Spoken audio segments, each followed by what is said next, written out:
नमस्कार। हंसना उत्तम स्वास्थ्य के लिए टॉनिक की तरह है, परंतु दुर्भाग्य से आजकल की तनाव भरी जीवन शैली में हमारे आपके चेहरों से हंसी कम होती जा रही है। मेरी आज की कहानी हास्य रस से परिपूर्ण है, तो आइए सुनते हैं कहानी तलाश एक स्कूटर खरीदार की।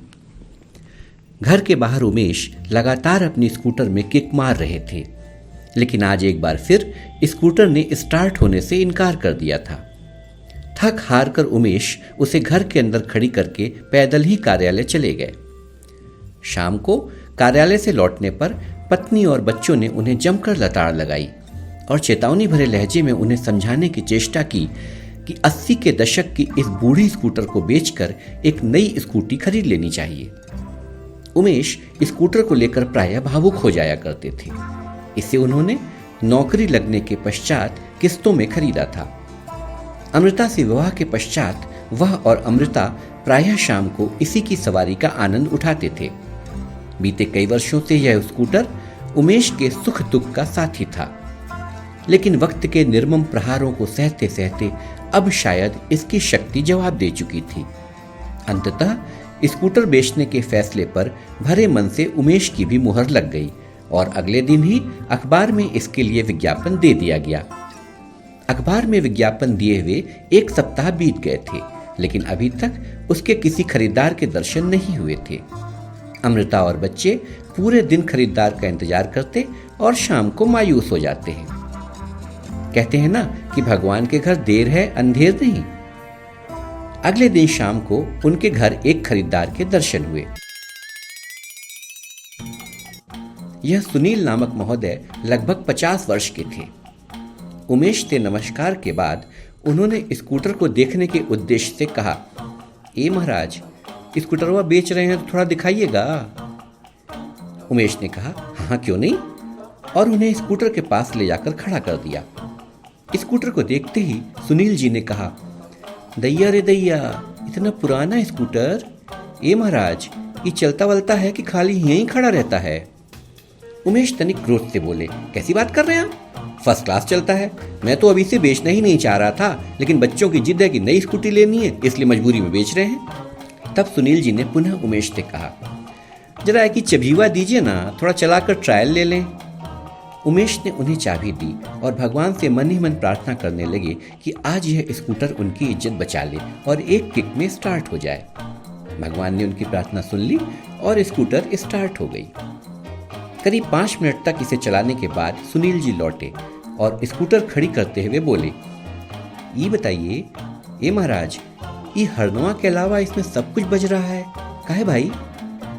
उमेश थोड़ा व्यथित स्वर में बोले, हाँ शायद उसका कोई तार लूज हो गया होगा, परेशान मत होइए, वो ठीक हो जाएगा।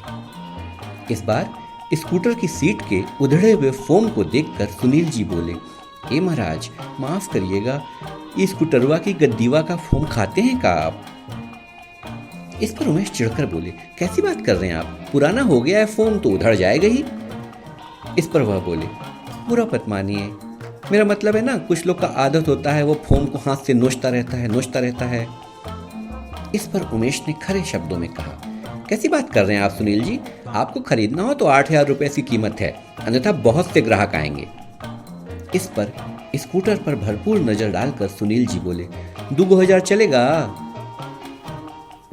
इस पर उमेश काफी नाराज हो गए और उन्होंने कहा, अजीब हाल है, मैं 8,000 कह रहा हूं और आप 2,000। अरे जनाब, आप स्कूटर खरीदने आए हैं। अब सुनील जी शांत स्वर में बोले, ठीक है महाराज, अगर पड़ता पड़े ना तो हमें फोन कर दीजिएगा, मेरा मोबाइल नंबर हुआ तो हैया है आपके पास।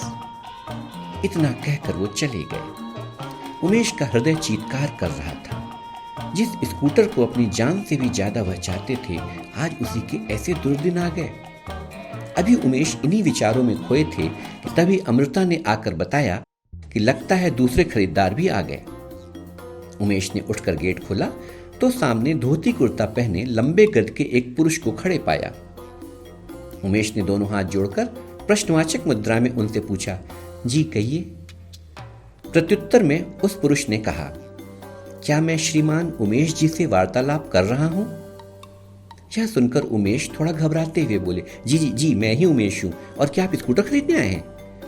इस पर वह बोले, महोदय आपने सर्वथा उचित वाक्य बोला। आपके यंत्र चालित द्विचक्र यान के क्रय हेतु मेरा यहां पदार्पण हुआ है। उमेश अब तो बुरी तरह घबरा गए थे। उन्होंने झट से स्कूटर की चाबी उन्हें देते हुए कहा, आप पहले इसका ट्रायल ले लीजिए। चाबी लेते हुए उन्होंने कहा, महोदय आपका कोटिशः धन्यवाद। फिर बेरंग हो चुके स्कूटर के उधड़े हुए फोम को देखकर बोले, महोदय आपके द्विचक्र यान की बाह्य संरचना उचित प्रतीत नहीं हो रही है। अब इस पर गमन करके इसके आंतरिक अवयवों का भी परीक्षण कर लेते हैं। इतना कहकर वह स्कूटर स्टार्ट कर चल दिए। उनसे बात करके उमेश की समझने की शक्ति क्षीण हो चुकी थी।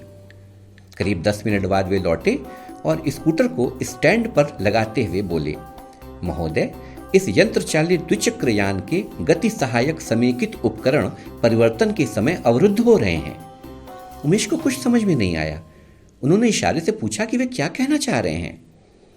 जब उन्होंने गियर की तरफ इशारा किया तो उमेश को समझ आ गया कि वह गियर फंसने की बात कर रहे हैं। उमेश को अब लग रहा था कि ये इंसान जल्दी यहां से जाए। अतः उमेश ने कहा, देखिए इसकी कीमत 8,000 रुपए है। आपको लेना हो तो लीजिए, वरना और भी लोग हैं।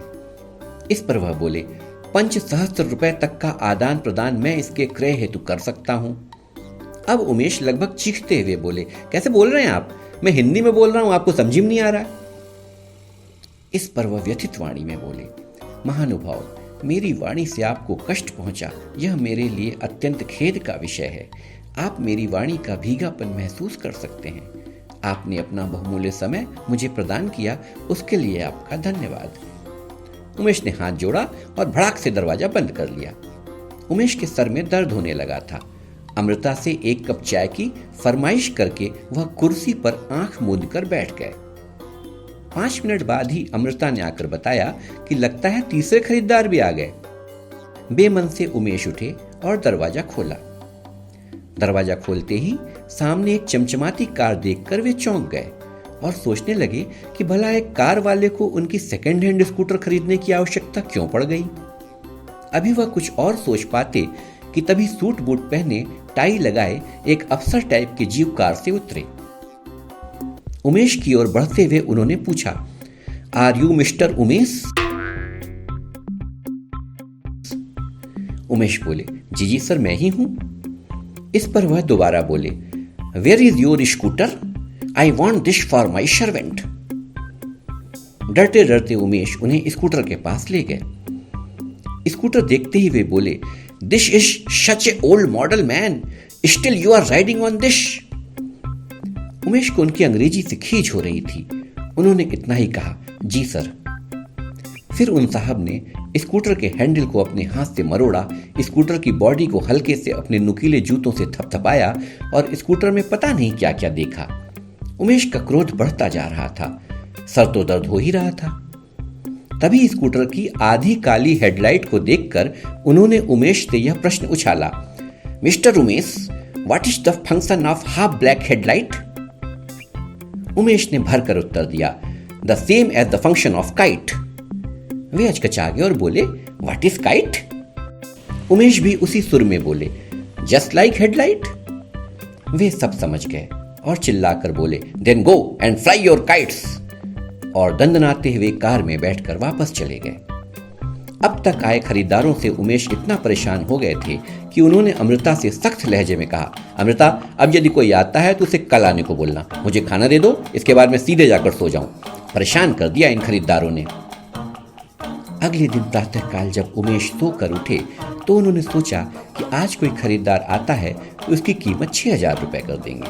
और फिर नित्य कर्म से निवृत्त होकर तैयार होकर जब वे बाहर गए तो वहां पर स्कूटर नदारद थी।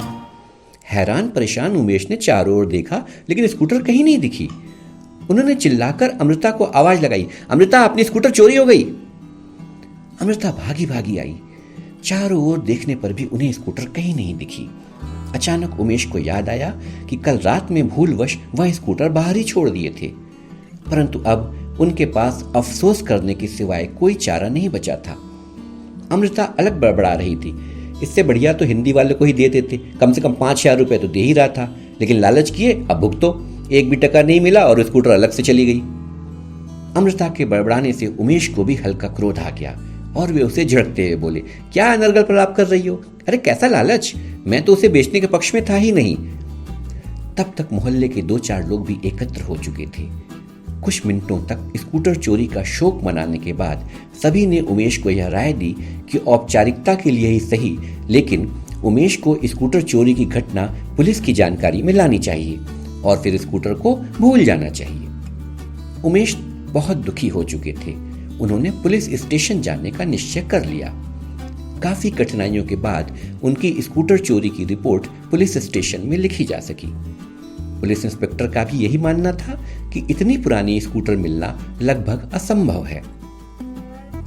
रात में उमेश के घर का माहौल बहुत खराब हो गया था। बच्चे और अमृता परोक्ष रूप से उमेश को ही इस घटना का जिम्मेदार मान रहे थे। उमेश ने भी निश्चय कर लिया था कि कल पंडित जी से स्कूटी खरीदने का शुभ मुहूर्त पूछकर वह शीघ्र नई स्कूटी खरीद लेंगे। रात बीती, सुबह हुई। उमेश ने उठकर रोज की तरह बाहर का दरवाजा खोला। दरवाजा खोलते ही सामने का दृश्य देखकर वे आश्चर्य से भर उठे। दरवाजे के सामने उनकी स्कूटर खड़ी हुई थी, ठीक वैसी ही बेबस सी जैसी एक रात पहले चोरी हुई थी। उमेश ने खुशी से अमृता को आवाज लगाई और स्कूटर के पास पहुंचकर उसे देखने लगे। वही हैंडल, वही गियर, वही ब्रेक, वही सीट, सब कुछ वैसा ही था। तभी उन्हें स्कूटर पर कागज की चिट लगी दिखी।